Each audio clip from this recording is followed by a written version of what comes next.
ತವರು ಜಿಲ್ಲೆಯಲ್ಲಿ ಎಚ್.ಡಿ. ಕುಮಾರಸ್ವಾಮಿ ಪ್ರವಾಸ.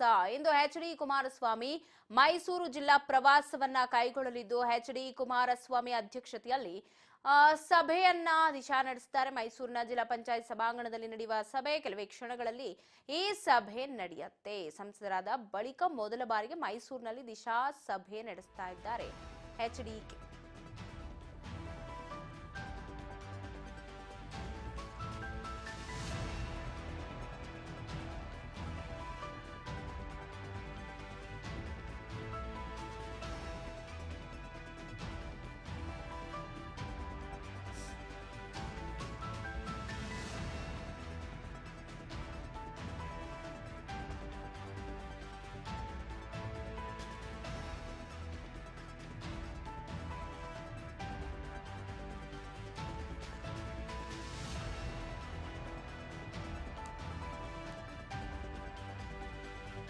ಮೈಸೂರಿನಲ್ಲಿ ಕೆಲವೇ ಕ್ಷಣಗಳಲ್ಲಿ ದಿಶಾ ಸಭೆಯನ್ನ ಮಾಡ್ತಾರೆ. ಸಿಎಂ ತವರು ಜಿಲ್ಲೆಯಲ್ಲೇ ಎಚ್.ಡಿ. ಕುಮಾರಸ್ವಾಮಿ ಪ್ರವಾಸವನ್ನ ಕೈಗೊಂಡಿದ್ದು ಸಭೆಯನ್ನ ಮಾಡಲಿದ್ದಾರೆ.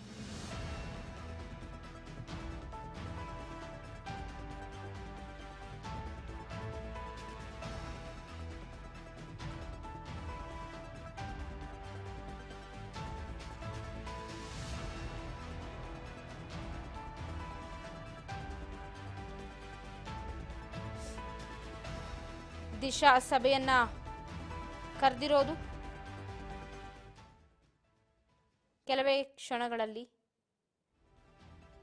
ಸಿಎಂ ತವರಲ್ಲಿ ದಳ ನಾಯಕ ಸಭೆಯನ್ನ ನಡೆಸಲಿದ್ದಾರೆ.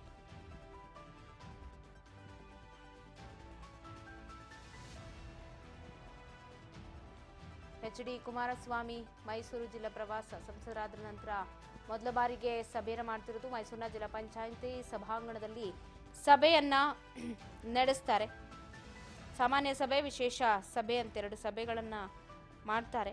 ಅದರಲ್ಲಿ ದಿಶಾ ಗ್ರಾಮೀಣಾಭಿವೃದ್ಧಿ ಕುರಿತು ಮಾಡುವಂತಹ ಸಭೆ. ಇನ್ನೇನು ಕೆಲವೇ ಕ್ಷಣಗಳಲ್ಲಿ ಸಭೆಯನ್ನ ನಡೆಸಲಿದ್ದಾರೆ ಕುಮಾರಸ್ವಾಮಿ ಅವರು. ಉತ್ತಮ ಆಡಳಿತದ ಕಡೆಗೆ ಒಂದು ನಿರ್ಣಾಯಕ ಹೆಜ್ಜೆನೆ ಈ ದಿಶಾ ಅನ್ನೋದು.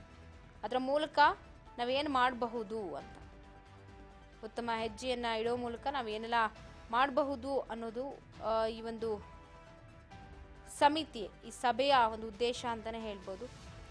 ಜಿಲ್ಲಾ ಪಂಚಾಯಿತಿ ಸಭಾಂಗಣದಲ್ಲಿ ನಡೆಯುತ್ತೆ. ಪ್ರಸಕ್ತ ಸಾಲಿನ ಪ್ರಥಮ ದಿಶಾ ಸಭೆ ಪಾಲ್ಗೊಳ್ತಾ ಇದ್ದಾರೆ ಅಂತ ಹೇಳ್ಬೋದು. ಜಿಲ್ಲೆಯ ಅಭಿವೃದ್ಧಿಗಾಗಿ ದಿಶಾ ಸಮಿತಿಯನ್ನ ರಚನೆ ಮಾಡಿ ಒಂದು ಸಭೆಯನ್ನ ಈಗ ಮಾಡೋದಕ್ಕೆ ಮುಂದಾಗಿದ್ದಾರೆ. ಜಿಲ್ಲೆಯ ಅಭಿವೃದ್ಧಿ ಆಗಬೇಕು ಅಂತ ಹೇಳಿ ಈ ದಿಶಾ ಸಭೆಯಲ್ಲಿ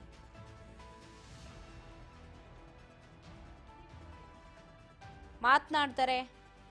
ಸಾಕಷ್ಟು ಕಡೆಗಳಲ್ಲಿ ನಡೆದಿದೆ ದಿಶಾ ಸಭೆ. ಇವತ್ತು ಮೈಸೂರಿನಲ್ಲಿ ಕುಮಾರಸ್ವಾಮಿ ಅವರು ಮಾಡ್ತಾ ಇರುವುದು ವಿಶೇಷ ಅಂತ ಹೇಳ್ಬೋದು. ಸಿಎಂ ತವರು ಜಿಲ್ಲೆಯಲ್ಲೇ ಕೆಲವೇ ಕ್ಷಣಗಳಲ್ಲಿ ಎಚ್.ಡಿ. ಕುಮಾರಸ್ವಾಮಿ ಅವರು ಪ್ರವಾಸವನ್ನ ಕೈಗೊಂಡಿದ್ದು ದಿಶಾ ಸಭೆಯನ್ನ ಮಾಡೋದಿಕ್ಕೆ ಜಿಲ್ಲಾ ಪಂಚಾಯತ್ ವ್ಯಾಪ್ತಿಯಲ್ಲಿ ಅಭಿವೃದ್ಧಿ ವಿಚಾರಗಳು ಏನಾಗಬೇಕು ಇದೆಲ್ಲದರ ಬಗ್ಗೆ ಮಾತನಾಡೋದಕ್ಕೆ ಸಂಜೆ 4 ಗಂಟೆಗೆ ಒಂದು ಸಭೆಯನ್ನ ಕರೆದಿದ್ದಾರಂತೆ. ದಿಶಾ ಸಭೆ ಬೆನ್ನಲ್ಲೇ ಜೆಡಿಎಸ್ ಕಾರ್ಯಕರ್ತರ ಸಭೆ ಕೂಡ ಭಾಗಿಯಾಗ್ತಾರೆ. ಸಂಜೆ 4 ಗಂಟೆಗೆ ಜೆಡಿಎಸ್ ಕಾರ್ಯಕರ್ತರ ಸಭೆ ಇದೆ. ದಿಶಾ ಸಭೆಯ ನಂತರ ಜಿಲ್ಲಾ ಪಂಚಾಯತ್, ತಾಲೂಕ್ ಪಂಚಾಯತ್ ಸಮೀಪಿಸುತ್ತಿರುವ ಹಿನ್ನೆಲೆ, ಚುನಾವಣೆಗಳೇನು ಸಮೀಪಿಸುತ್ತಿರುವ ಹಿನ್ನೆಲೆ ಈಗ ದಿಶಾ ಸಭೆಯನ್ನು ನಡೆಸೋದಕ್ಕೆ ಮುಂದಾಗಿದ್ದಾರೆ. ಪಕ್ಷ ಸಂಘಟನೆ ಕಾರ್ಯಕರ್ತರಿಗೆ ಬಲ ತುಂಬೋದಕ್ಕೂ ಕೂಡ ಈ ಸಭೆ ಪ್ರೇರಣೆಯಾಗುತ್ತೆ ಅಂತ. ಹಳೆ ಮೈಸೂರು ಭಾಗದಲ್ಲಿ ಸಂಘಟನೆಗೆ ಕುಮಾರಸ್ವಾಮಿ ಸಜ್ಜಾಗಿದ್ದು ದಿಶಾ ಸಭೆಗೆ ಮುಂದಾಗಿದ್ದಾರೆ. ಆ ಸಭೆ ಆದ ನಂತರ ಕಾರ್ಯಕರ್ತರ ಜೊತೆಗೆ ಸಂಜೆ 4 ಗಂಟೆಗೆ ಸಭೆ ಮಾಡ್ತಾರೆ. ಸ್ಥಳೀಯ ಸಂಘ ಸಂಸ್ಥೆಗಳ ಚುನಾವಣೆಯಲ್ಲಿ ಗೆದ್ದು ಅಧಿಕಾರದ ಚುಕ್ಕಾಣಿಯನ್ನ ಹಿಡಿಬೇಕು ಅನ್ನುವಂತಹ ಪ್ಲಾನ್. ಸೊ ಹಾಗಾಗಿ ಕರೆದಿರುವಂತದ್ದು. ಕುಮಾರಸ್ವಾಮಿಗೆ ತಲೆನೋವಾಗಿರುವುದು ಶಾಸಕ ದೇವೇಗೌಡರು, ಜಿ.ಟಿ. ದೇವೇಗೌಡರ ನಡೆ. ಪಕ್ಷದ ನಾಯಕರಿಂದ ಅಂತರ ಕಾಯ್ದುಕೊಂಡಿದ್ದಾರೆ ಜಿ.ಟಿ. ದೇವೇಗೌಡರು. ಇವತ್ತಾದ್ರೂ ಭಾಗಿಯಾಗ್ತಾರ ದಿಶಾ ಸಭೆಯಲ್ಲಿ? ಡೌಟ್. ಅವ್ರು ಭಾಗಿಯಾಗ್ತಾರೆ ಅನ್ನೋದು ಡೌಟ್. ಸಂಜೆ 4 ಗಂಟೆಗೆ ಕಾರ್ಯಕರ್ತರ ಸಭೆ ಕೂಡ ಇದೆ.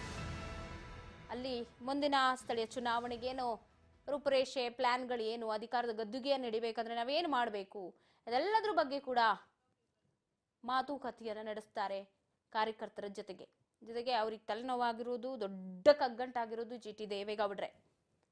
ಅವ್ರಿಗೆ ವಿರೋಧವಾಗಿ ಮಾತನಾಡ್ತಾ ಅವ್ರು ಕಾಂಗ್ರೆಸ್ ಪರವಾಗಿ ಬ್ಯಾಟ್ ಬೀಸ್ತಾ ಇದ್ದಿದ್ದೇ ಅವ್ರಿಗೆ ದೊಡ್ಡ ತಲೆನೋವಾಗಿತ್ತು. ಈಗ ಅವ್ರನ್ನ ಯಾವ ಥರ ಸಂಭಾಳಿಸ್ತಾರೆ ಅನ್ನೋದು ಕೂಡ ಒಂದು ದೊಡ್ಡ ಟಾಸ್ಕ್ ಥರ ಆಗಿದೆ. ಸೊ ಮೊದಲ ಬಾರಿಗೆ ಈಗ ದಿಶಾ ಸಭೆಯನ್ನು ಕರೆದಿದ್ದು, ಸಭೆಯಲ್ಲಿ ಜಿಲ್ಲೆಯ ಶಾಸಕರು ಕೂಡ ಪಾಲ್ಗೊಳ್ತಾರೆ ಅಂತ ಹೇಳಲಾಗ್ತಾ ಇದ್ದು, ಜಿಲ್ಲಾ ಪಂಚಾಯತ್ ಸಭಾಂಗಣದಲ್ಲೇ ನಡೆಯುತ್ತೆ. ಕೇಂದ್ರ ಸರ್ಕಾರ ಒಂದಷ್ಟು ಇಲಾಖಾವಾರು ಅನುದಾನವನ್ನು ನೀಡಿರುತ್ತೆ. ಇದ್ರ ಬಗ್ಗೆ ಅಧಿಕಾರಿಗಳ ಜೊತೆಗೆ ಸಭೆ ಕೂಡ ಮಾಡ್ತಾರೆ. 3 ತಿಂಗಳಿಗೊಮ್ಮೆ ಈ ದಿಶಾ ಸಭೆ ಕಡ್ಡಾಯವಾಗಿ ನಡೆಸಬೇಕು ಅಂತ ಹೇಳ್ತಾರೆ. ಬಟ್ ಅದಾಗಲ್ಲ. ದಿಶಾ ಸಮಿತಿಯ ಅಡಿಯಲ್ಲಿ ಕೇಂದ್ರ ರಾಜ್ಯ ಸರ್ಕಾರಗಳ ಪ್ರತಿಯೊಂದು ಯೋಜನೆಗಳು ಬರುತ್ತೆ. ಆ ಯೋಜನೆಗಳು ಯಶಸ್ವಿ ಜಾರಿ, ಅಧಿಕಾರಿಗಳು ಎಷ್ಟು ಪಣ ದುಡ್ಡಿದ್ದಾರೆ, ನಿವೃತ್ತ ಅಧಿಕಾರಿಗಳಾಗಿರ್ಬೋದು, ರೈತರಾಗಿರ್ಬೋದು, ಮಹಿಳೆಯರು, ಯುವಕರು, ವಿದ್ಯಾರ್ಥಿಗಳು, ಸಂಘ ಸಂಸ್ಥೆಗಳ ಪದಾಧಿಕಾರಿಗಳನ್ನು ಒಳಗೊಂಡಂತೆ ಒಂದು ಸಭೆಯನ್ನ ಮಾಡ್ತಾರೆ. ಸೊ ಅದಕ್ಕೆ ಸಪ್ರೇಟ್ ಆಗಿ ಬೇಕಂದ್ರೆ ಒಂದಷ್ಟು ಸಬ್ ಕಮಿಟಿಗಳನ್ನು ಕೂಡ ಮಾಡ್ಕೊಳ್ತಾರೆ ಈ ದಿಶಾ ವಿಚಾರದಲ್ಲಿ. ಈಗ ಚುನಾವಣೆ ಹತ್ರ ಬರ್ತಾ ಇದೆ. ಸೊ ಇಲ್ಲಾದ್ರೂ ನಾವು ಗೆಲ್ಲಬೇಕು. ಚನ್ನಪಟ್ಟಣ ಅಂತೂ ಹೋಪ್ಸಿತ್ತು, ಅದು ಟುಸ್ಕ್ ಪಟಾಕಿ ಆಗ್ಬಿಡ್ತು. ಸೊ ಇನ್ನಾದ್ರೂ ಜಿಲ್ಲಾ ಪಂಚಾಯತ್ ಇಲ್ಲಾದ್ರೂ ನಾವು ನಮ್ಮ ಹಿಡಿತವನ್ನ ಸಾಧಿಸ್ಕೋಬೇಕು. ಹಂಗಂತ ಹೋದ್ರೆ ನಮಗಲ್ಲಿ GT ದೇವೇಗೌಡ್ರೆ ಬೆಂಬಲ ಕೊಡಲ್ಲ. ಅವ್ರ ಬೆಂಬಲ ಇಲ್ಲದೆ ಇದ್ರೆ ಹೇಗೆ ಅಂತ. ಸೊ ಹಿಂದೆ ಬಂದಾಗ್ಲೂ ಅಂತರವನ್ನ GT ದೇವೇಗೌಡರು ಕಾಯ್ದುಕೊಂಡಿದ್ರು. ನಾನು ಹೇಳಿದೆ, ಅವ್ರ ಪಕ್ಷ ಸಂಘಟನೆ ನಾಯಕರುಗಳ ನೆರಳು ಬೀಳ್ದಂಗಿದ್ದಾರೆ ಅವರು. ಈಗ ದಿಶಾ ಸಭೆ ಇದೆ, ಕಾರ್ಯಕರ್ತರ ಸಭೆ ಇದೆ. ಇಲ್ಲಿಗಾದ್ರೂ ಹಾಜರಾಗ್ತಾರಾ ಅಥವಾ ಇಲ್ಲೂ ಮುನಿಸನ್ನ ತೋರ್ತಾರಾ GT ದೇವೇಗೌಡರು? ಬರೋದಂತೂ ಡೌಟ್ ಇರಬಹುದು. ತೀವ್ರ ಕುತೂಹಲ ಮೂಡಿಸಿದೆ ಶಾಸಕ GT ದೇವೇಗೌಡರ ನಡೆ. ಹಿಂದೆ ಕೂಡ ಕುಮಾರಸ್ವಾಮಿ GT ನಡುವೆ ಒಂದು ಯುದ್ಧನೇ ನಡೀತಾ ಇರ್ಬೇಕಾದ್ರೆ ಮಧ್ಯ ಬಂದಿದೆ ದೊಡ್ಡಗೌಡರು. ಹೇಗೋ ಸಂಭಾಳಿಸಿ ಸಮಾಧಾನ ಪಡಿಸಿದ್ರು ಚುನಾವಣೆ ಹೊತ್ತಲ್ಲಿ. ಮತ್ತೆ ಬಿರುಕು ಬಿಟ್ಕೊಳ್ತಾ ಇದೆ. ಬಿಟ್ಕೊಂಡು ಆಗಿದೆ ಆಲ್ರೆಡಿ. ಅದನ್ನೇ ಯಾವ ರೀತಿ ಸರಿಪಡಿಸ್ಕೊಂಡಿದ್ದಾರೆ ಗೊತ್ತಿಲ್ಲ. ಇನ್ನು GTDರ ಪಕ್ಷದಿಂದ ಹೊರಗಿಟ್ಟು ಸಂಘ ಸಂಸ್ಥೆಗಳು, ಸಂಘಟನೆಗಳು ಎಲ್ಲವೂ ರೂಪ ಆಗ್ತಿದೆ ಅಂತ. ಮೈಸೂರು ಜಿಲ್ಲೆಯಲ್ಲಿ ಸೋತು ಸುಣ್ಣವಾಗಿದೆ. ಈಗಾಗಲೇ JDS ಭದ್ರಕೋಟೆಯನ್ನು ಕಳ್ಕೊಂಡು ಛಿದ್ರವಾಗಿದೆ.